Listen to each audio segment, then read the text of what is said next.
नमस्कार मित्रांनो, मी गणेश फणकर इग्नाइट अकॅडमीच्या या प्लॅटफॉर्मवर मी तुम्हा सर्वांचे स्वागत करतो। तर भूमी अभिलेख विभागाच्या जे 903 पद आहेत तर त्याच्यासाठी आता किती अर्ज आलेले आहेत याची माहिती समोर आलेली। मागील व्हिडिओमध्ये आपण पाहिलं होतं तर त्यावेळी आपल्याला 30,000 अर्ज हे बघायला मिळत होते, परंतु ते परीक्षेच्या थोड्या डेट नंतर जी वाढली होती तर त्याच्यामुळे आणखी काही अर्ज जे आहेत तर ते आलेले होते।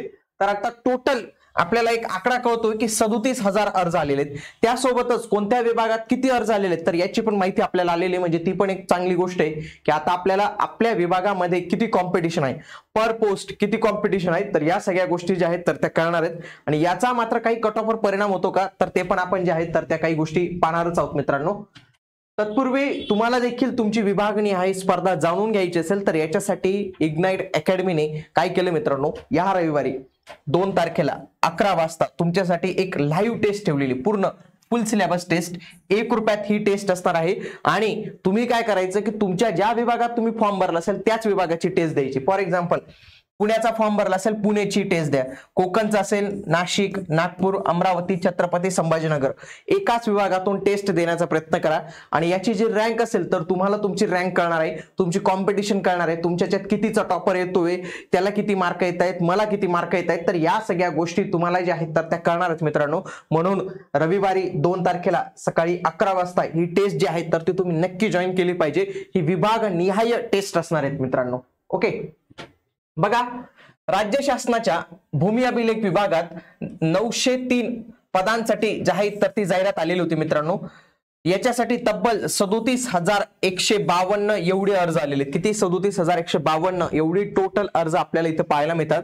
या रिक्त पदांच्या भरतीमुळे राज्यातील जमीन मोजणीला वेग येणार आहे, कारण की भूमी अभिलेख विभागात मुलं हे म्हणूनच जॉईन करतात की जोपर्यंत माझं जेई किंवा सीई होत नाही तोपर्यंत मी नोकरीला लागून जातो। त्याच्यामुळे तुम्ही पाहिलं असेल खूप सारे उमेदवार जेव्हा जेई आणि सीई होतं तर लगेच हे पद सोडून देतात। राज्यात भूकर मापकाच्या जवळपास 1,160 पद रिक्त आहेत, त्याच्यापैकी 903 पदांची भरतीची जाहिरात जी आहे तर ती आलेली मित्रांनो। याच्यासाठी 1 ऑक्टोबर ते 24 ऑक्टोबर पर्यंत ऑनलाईन अर्ज मागवण्यात आलेले होते। याची परीक्षा जी आहे तर ती IBPS मार्फत जी आहे तर ती घेण्यात येणार होती। आता याची विभागनिहाय आपल्याला आकडेवारी कळते। बघा, पुणे विभागात 83 पदांसाठी 3,907 एवढी अर्ज आपल्याला पाहायला मिळतात। किती? 3,907। आता याच्यासाठी आपण एक काम करूया, डायरेक्टली आपला हा टेबलच जो आहे तर तो बघूया। बघा, पुणे डिव्हिजन मध्ये 83 जागा होत्या, त्या 83 जागांसाठी 3,907 जागा, म्हणजे तुम्ही पर पोस्ट कॉम्पिटिशन पाहिली तर एका पदासाठी 47.60% एवढे जे आहे तर ते आपल्याला कॉम्पिटिशन पाहायला मिळते। त्याच्यानंतर कोकण डिव्हिजन मध्ये 259 जागा आहेत, त्याच्यासाठी 9,794 जागा आहेत, म्हणजे याच्यामध्ये फक्त 37.81 एवढ्या पाहायला मिळतात मित्रांनो। आता या आकडेवारीमध्ये मे बी थोडंसं मिस्टेक होऊ शकते एवढी तेवढी, तर तुम्ही ती कन्सिडर केली पाहिजे। नाशिक डिव्हिजन मध्ये 124 जागा आहेत तर 5,327 अर्ज आलेले आहेत आणि 42.96 एवढी कॉम्पिटिशन आपल्याला पाहायला मिळते। संभाजीनगर मध्ये 210 साठी 9,942 म्हणजे 47.34 आहे। अमरावतीमध्ये 117 आहे, 4,347 37.15। नागपूर डिव्हिजन मध्ये 110 आहे, 3,835 आणि 34.86 एवढं आपल्याला पाहायला मिळतं। जर आपण टोटल 37,152 एवढे अर्ज पाहिले आणि 903 पोस्ट आहेत तर जवळपास प्रत्येक पदासाठी आपल्याला 41.14 एवढे फॉर्म जे आहेत तर ते पाहायला मिळतात। बघायला गेलं तर ही कॉम्पिटिशन जास्त नाही मित्रांनो। ही जेव्हा 50,000 60,000 अर्ज आले असते तर तेव्हा आपल्याला कॉम्पिटिशन थोडी जास्त बघायला मिळाली असती। तरी पण जर आपण एक अनालिसिस पाहिलं तर बघा, एकूण अर्ज आलेले आहेत 37,152, एकूण पद होते 903, प्रत्येक पदासाठी 41 पॉइंट एवढी आपल्याला पाहायला मिळते। छत्रपती संभाजीनगर मध्ये आपल्याला सगळ्यात जास्त कॉम्पिटिशन पाहायला मिळते। किती? 37.34 एवढी कॉम्पिटिशन पाहायला मिळते। इथे जागा पण कमी आहेत, 210 जागा आहेत आणि 9,942 एवढे पाहायला मिळतात आणि सगळ्यात हायेस्ट याची कॉम्पिटिशन आहे 47.34। त्याच्यानंतर कमी जर आपण पाहायला गेले ना मित्रांनो तर कमी सगळ्यात आपल्याला नागपूर डिव्हिजन पाहायला मिळते। बघा, इथं 34.86 सगळ्यात कमी इथं आहे आणि सगळ्यात जास्त जे आहे तर ते इथं आपल्याला पाहायला मिळतं।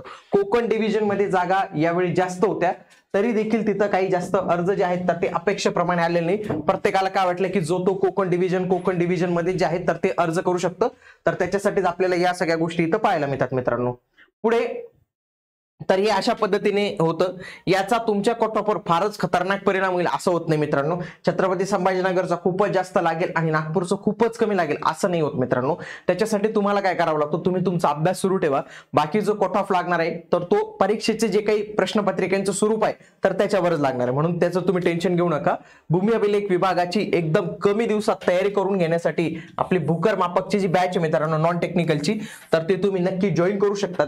आणि सिव्हिलच्या ज्या काही डायरेक्ट रिक्रुटमेंट एक्झाम येतात त्याच्यासाठी महाराष्ट्रातून सर्वात चांगली फॅकल्टी सोबत लाईव्ह स्वरूपाचं लेक्चर मित्रांनो, आणि तेही एकदम अफोर्डेबल प्राइसेस मध्ये 1999 प्लस जीएसटी. आजच इग्नाइट अकॅडमीचं ऍप्लिकेशन डाउनलोड करा किंवा आपले हे नंबर्स आहेत यांना देखील कॉल करून तुम्ही अधिक माहिती विचारू शकतात. भेटूया आता आपण पुढील व्हिडिओमध्ये. तोपर्यंत जय हिंद, जय महाराष्ट्र, धन्यवाद.